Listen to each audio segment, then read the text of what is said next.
The most popular tech brand, Apple, has always ensured to swoon floods of people with their products. What if we tell you that your iPhone was probably put together in a factory roughly the size of Orlando's population? And yes, that's a single factory we are talking about, under a single roof.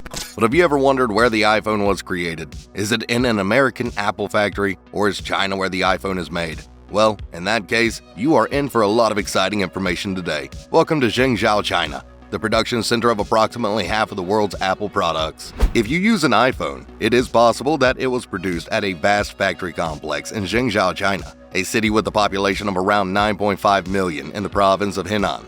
Historically one of the poorest in the nation, the factory, run by Taiwanese electronic manufacturer Foxconn, employs approximately 350,000 people and produces about half of the world's iPhones. The plant produces 500,000 phones each day, or up to 350 per minute, during the hectic summer months before the fall introduction of a new iPhone. The distance between the Foxconn Zhengzhou Science Park and the city center of Zhengzhou is more than 20 miles, divided by motorways, outlying suburbs, and dunes. The area was severely damaged by an erratic urban boom before the 300,000 employees of the Taiwanese giant Foxconn moved into the Henan province capital a few years ago. Some communities were completely demolished, while others had 4-lane streets cut through them, and construction sites are still all around cornfields. But the plant has developed its kind of city, which people have dubbed iPhone City, with a workforce that equals most U.S. cities. Outside Foxconn's gates, factory workers live in dorms in 10 and 12-story buildings, while a migrant workforce of entrepreneurs and vendors sets up shops downstairs to make a living by selling socks and other trinkets, giving massages, and cooking street cuisine. These locations resemble complete cities. True, no kidding. With 1.3 million employees, Foxconn is by far the biggest private employer in China. Since the business started making the iPhone for Apple in 2007, it has come under fire for alleged labor violations, unfavorable working conditions, and harsh punishments for employees who commit errors. A spate of suicides within the company in 2010 and 2011 led to improvements made by Apple and Foxconn at the factory. Suicides are a serious matter. What, in your opinion, led people to do this? Watch on to learn more. It has hundreds of buildings and is spread over 2.2 miles, resembling any other business park. Numerous trees, police and security personnel were posted at every intersection, and employees took a break to set up tents in the shade. This land was filled with wheat and maize fields a decade ago, along with bare earth. The government purchased the local farms in 2010, and the factory was operational by the end of the year. The facility was constructed in 2010 with help from the provincial government, totaling $600 million. It was nearly entirely constructed to meet the demands of Apple's iPhone manufacturing. The government continues to give Foxconn a lot of assistance, tax breaks, and subsidies to keep manufacturing in Zhengzhou. The local government constructed power plants, created new roads leading to the business, helped with the cost of electricity and transportation, and gave manufacturer incentives for exceeding export goals. According to an article from 2016 New York Times, these businesses totaled $56 million during the first 2 years of production. The government must have put in a lot of effort to meet Foxconn's constant labor demand. The local villages and cities are subject to quotas set by the province on the number of workers they must send to the factory. Around 7 in the morning, day shift employees start pouring through the factory's gates. Most people walk from the neighboring dorms or take a bus if they live in the buildings further away. But those who can afford it ride motor scooters. The daily routines of the workforce inside the factory are the most monotonous, pretty much like the machines inside the mega factory's walls. Employees describe their daily activities.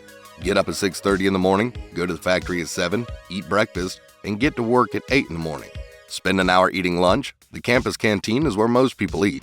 However, some go there because the food is superior.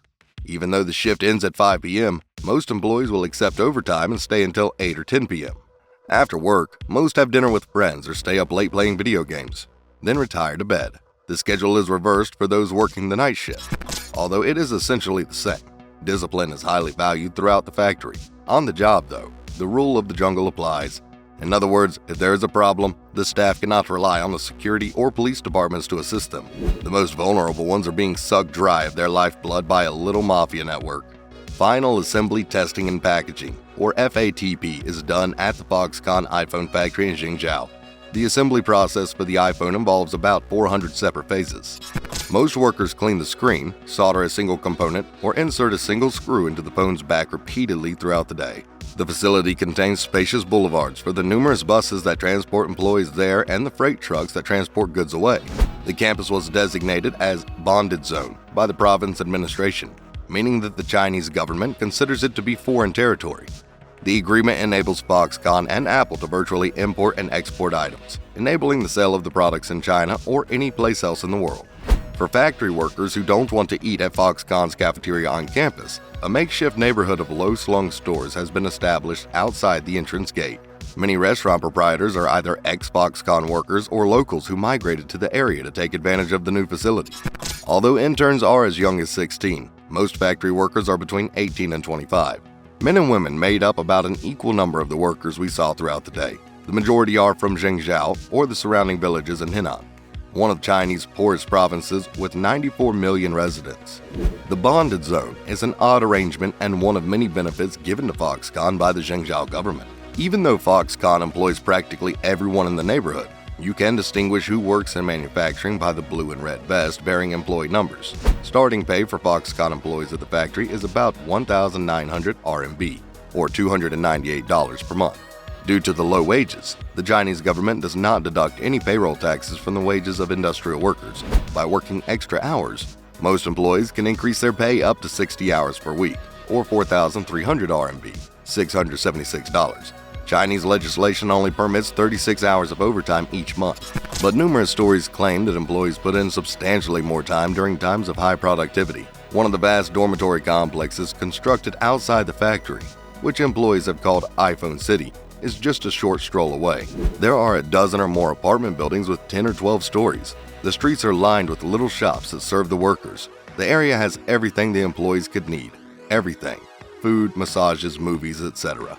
8 individuals can sleep in each dorm room or bunk beds.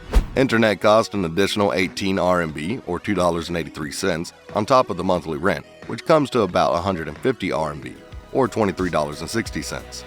The dorms don't feel that packed because everyone works a different shift. Foxconn employees' living conditions and those of other Chinese manufacturers have long been a source of concern. Workers at a Foxconn facility in Taiyuan, Shaanxi, rioted in 2012 over allegations of subpar food, inadequate hygiene, and cramped dorm rooms. According to one account, the dorms in Shenzhen smelled like perspiration and decaying garbage. For 400 RMB, or $63 a month, those who dislike living in dorms or have families can rent a one-bedroom apartment, though few do. Apple's claim that these facilities are nicer than others may be true. Neither did Foxconn fit the stereotype of a sweatshop that we had in mind.